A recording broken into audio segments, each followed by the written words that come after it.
ভারতকে টার্গেট করেছে যুক্তরাষ্ট্র। এইসব খবর দেখলে সত্যি মনটা ভালো হয়ে যায়। এসব নিউজ দেখলে মনটা সত্যি সত্যিই ভালো হয়ে যায়। এখন মানে ভারতের তো মানে বন্ধু মনে করে কাকে? আমেরিকাকে মনে করে। আমেরিকাই সব কিছু।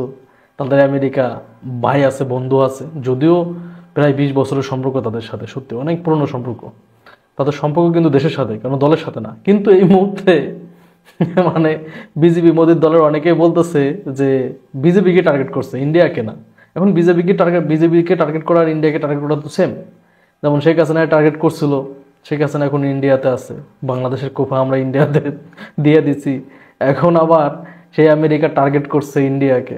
এটা দেখতেই পারবেন অলরেডি। কিন্তু ওই যে আপনার যে অভিযোগ উঠাইছে, ঘুষের অভিযোগ, যে 7 জনের, আদানিকে সহ, ঠিক না, গ্রেপ্তারি পরোয়ানাও জারি হয়েছে 7 জনের বিরুদ্ধে। এগুলা তো ভালো লক্ষণ না। এই লক্ষণগুলা কিন্তু শেখ হাসিনার দলের অনেকের ভিতর দেখা দিয়েছিল। পরবর্তীতে কি হয়েছে? পরবর্তীতে শেখ হাসিনা বাংলাদেশ ছেড়ে পালাইছে। যাই হোক, এখন আবার নজরটা মোদির উপর পড়ছে। থাকবে তো গদি দাদা, থাকবে তো গদি। যদিও দাদা এত গবর মার্কা ব্রেন্ড নিয়ে কেউ রাষ্ট্র ক্ষমতা, একটা রাষ্ট্র পরিচালনা করতে পারে না। যতই আপনার মিসাইল থাক, যতই আপনার সৈন্যবাহিনী থাক, যতই আপনার অর্থনীতি থাক, যদি আপনার মাথায় যদি গোবর থাকে। আমি দেখছি আজ থেকে 2 মাস আগেও যতবার সার্চ দিছি যে পৃথিবীর বোকা প্রধানমন্ত্রীকে, ফার্স্টেই আমাকে দাদার নাম আসছে, মোদি দাদা। ঠিক আছে, তো এত বোকা হয়ে তো একটা রাষ্ট্র পরিচালনা করা যায় না। আমেরিকা তো টার্গেট করবেই, কারণ আপনি একসাথে 2 জনের সাথে সম্পর্ক রাখবেন, সেটা তো হবে না, ঠিক না? দুই নৌকার পাও দিলে আস্তে আস্তে সরে সরে গিয়ে লাস্টে পানিতেই পড়তে হয়।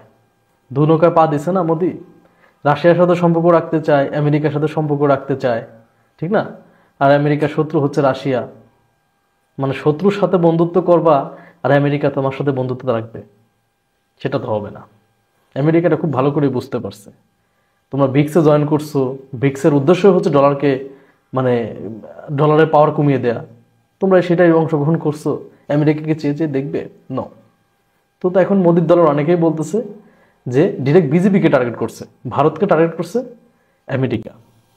এই টার্গেটের জন্য এই যে কথাগুলো উঠতেছে না, এই কথাগুলোর জন্য দেখেন রুপির দরপতন হয়ে গেছে। সামনে কিন্তু এই টার্গেটের পরিমাণ আরো বাড়বে। তখন মোদি দাদার অবস্থা কি হয় এটা দেখার অপেক্ষায় আছি, বুঝছেন? মোদি দাদা নিজেদেরকে অনেক বড় মনে করে। আমি দেখছি ইন্ডিয়ানদের মাঝে, ইন্ডিয়ানদের সাথে কথা বলে দেখতে পারছি ওদের ভিতরে অহংকার। ওদের রাষ্ট্র বড়, তো ওরা নিজেদেরকে অনেক বড় মনে করে, কিন্তু আসলে নিচে হাত দেন কিচ্ছু না। লোকে যাকে বড় বলে সেই বড় হয়, একটা কথা আছে না? এইটাই। এখন তুমি নিজেরা অনেক বড় মনে করো, লোকে তো বড় মনে করে না, আমরা তো বড় মনে করি না। তোমাদের এই পাওয়ার আর বেশি দিন থাকতেছে না, দেখতে থাকো। কারণ আমেরিকার টার্গেট যার উপর পড়ছে সে শান্তিতে নাই।